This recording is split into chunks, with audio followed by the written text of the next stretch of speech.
Oi pessoal, Raquel da Educação Canina, tô aqui para mais um vídeo de pergunta do dia, que na verdade vão ser 3 perguntas, né? Eu vou responder 3 perguntas de uma vez e eu vou começar a fazer alguns vídeos assim, 3 perguntas de uma vez, pra gente otimizar a passada de informação aqui para vocês e eu poder elaborar um pouquinho mais e de repente até trazer algumas analogias entre os próprios casos que vêm de fontes diferentes, mas às vezes a gente tem que considerar coisas específicas aí que de repente a informação para um pode servir para outro, enfim.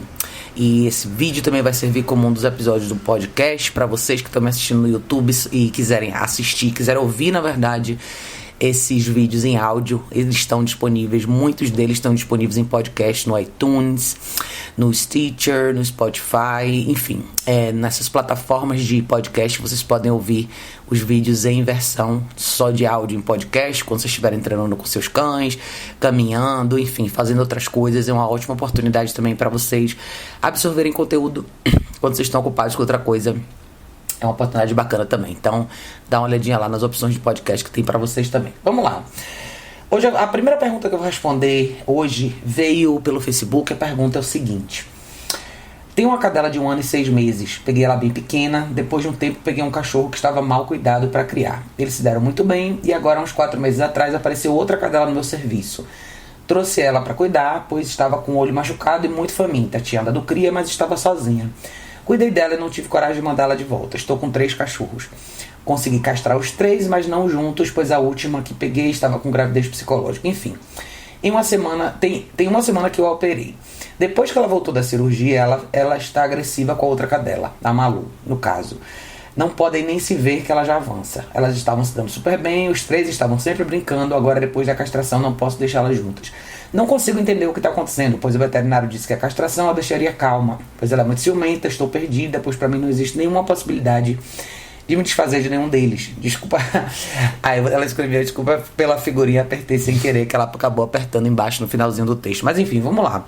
Essa é uma pergunta interessante porque acaba entrando na esfera da ideia da castração e muitas vezes a ideia que as pessoas têm sobre o efeito que a castração traz para os cachorros. Tem os dois lados da moeda para se considerar. Mas antes da gente falar da castração em si, o que acontece aí?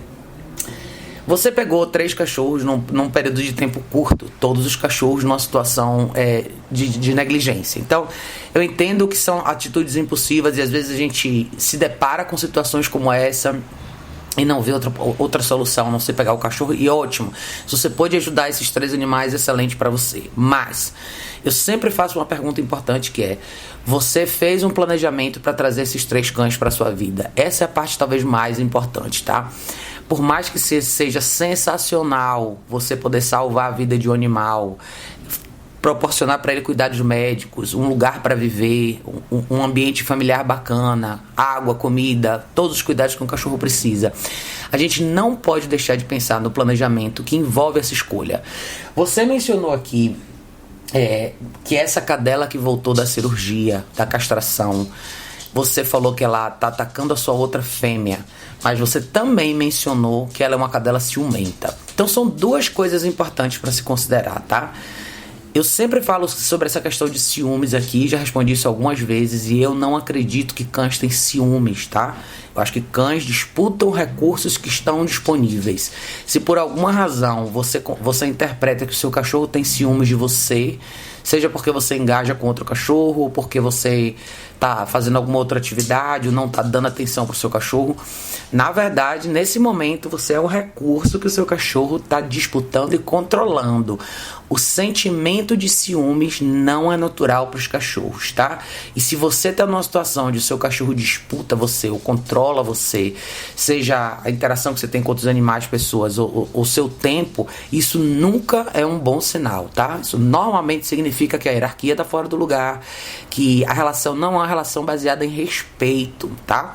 Você, na melhor das hipóteses, está sendo visto como um link, um ser muito frágil dentro desse contexto, que o seu cachorro entende que ele precisa controlar e proteger. Isso nunca é bom, tá?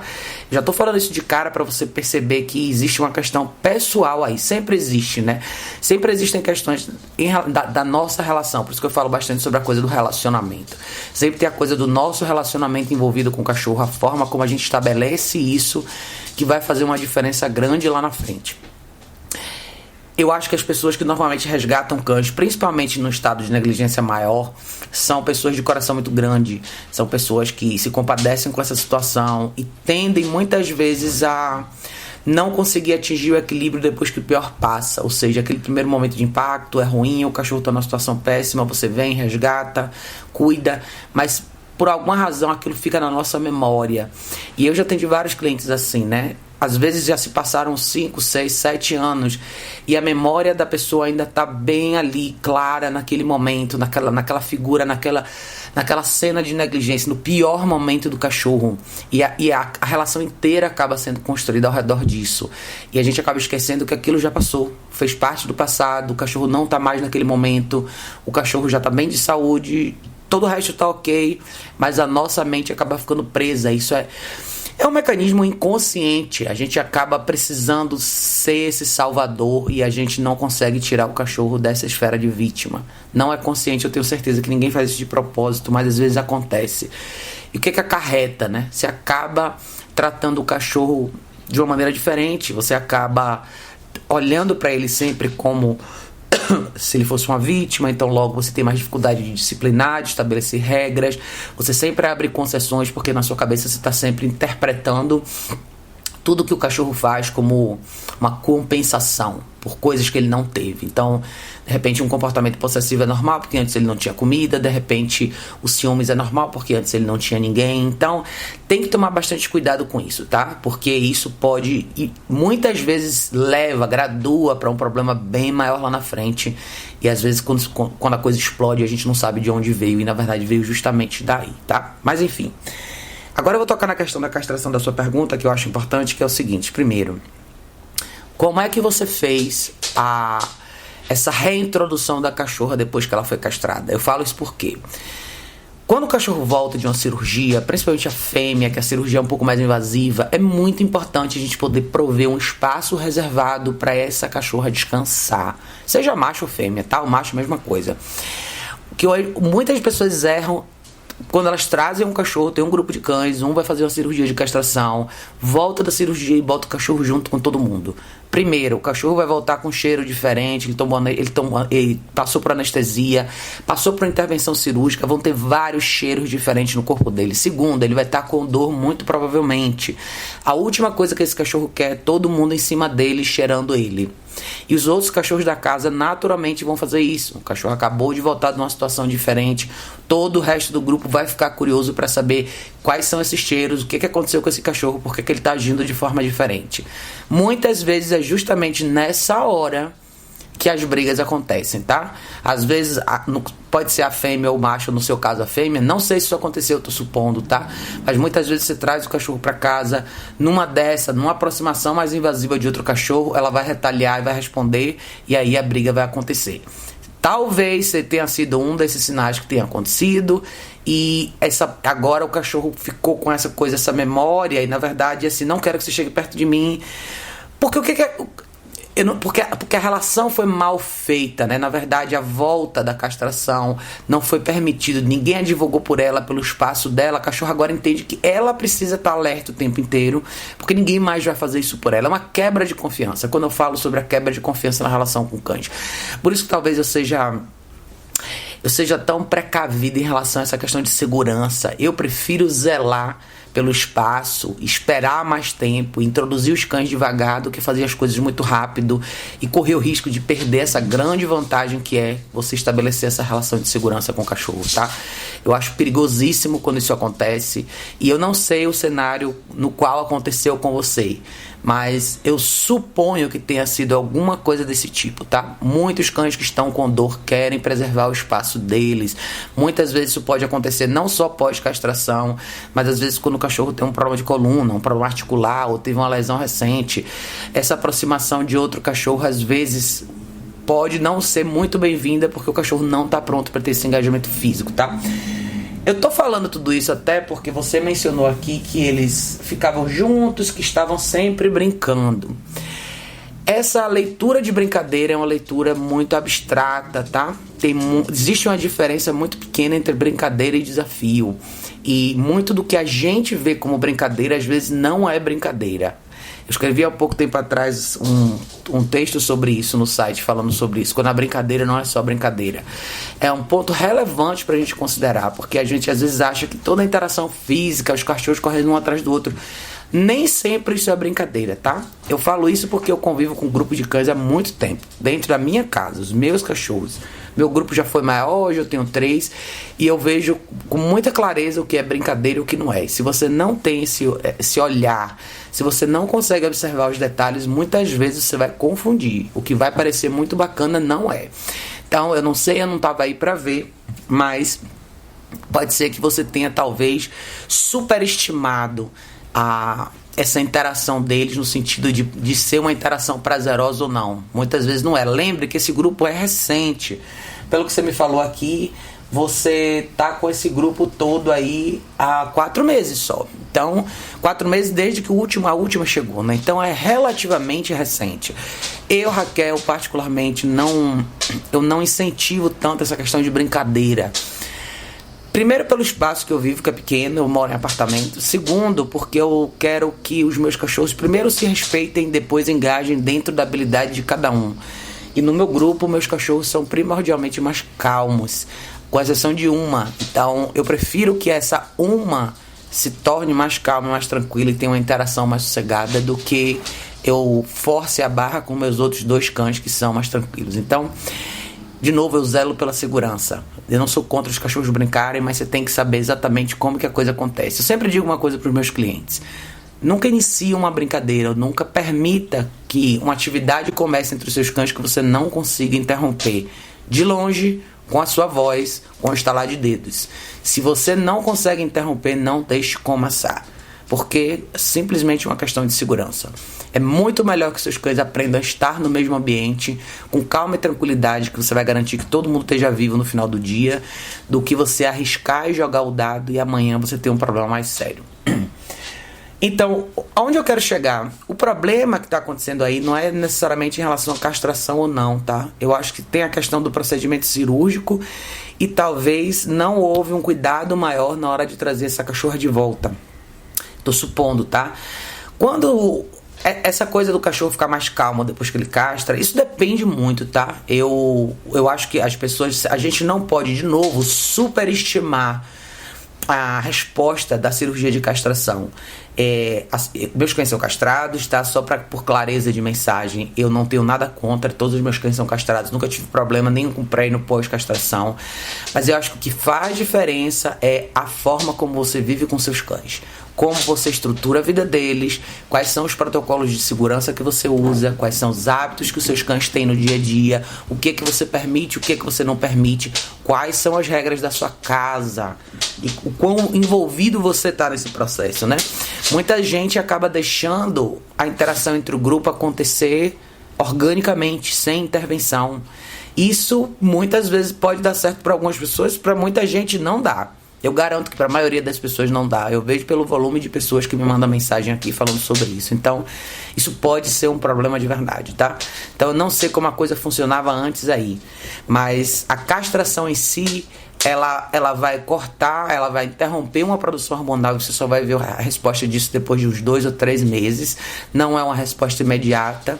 E você não pode esperar que imediatamente, no dias depois da castração, seu cachorro mostre uma resposta diferente, tá?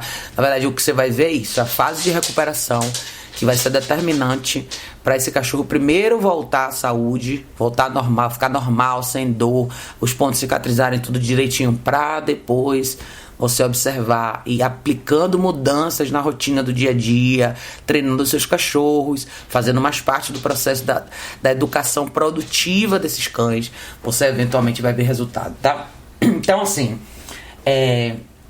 em resumo para você, não foque na castração em si. Veja se o que eu acabei de descrever nesse vídeo aqui é o que provavelmente aconteceu com você. Mantenha elas separadas agora. Tenha certeza que essa cachorra vai ter uma boa recuperação. Saúde em primeiro lugar, tá? Principalmente quando a gente está falando de uma cadela com pontos. Você vai ter que esperar uns 10 dias, talvez 10, 12 dias para tirar os pontos. Deixa ela sarar direitinho e comece a mudar a rotina de vida, tá? Não ache que os cachorros vão se entender sozinhos. Você vai precisar provavelmente de um treinamento. E quando eu falo você, é você mesmo, tá?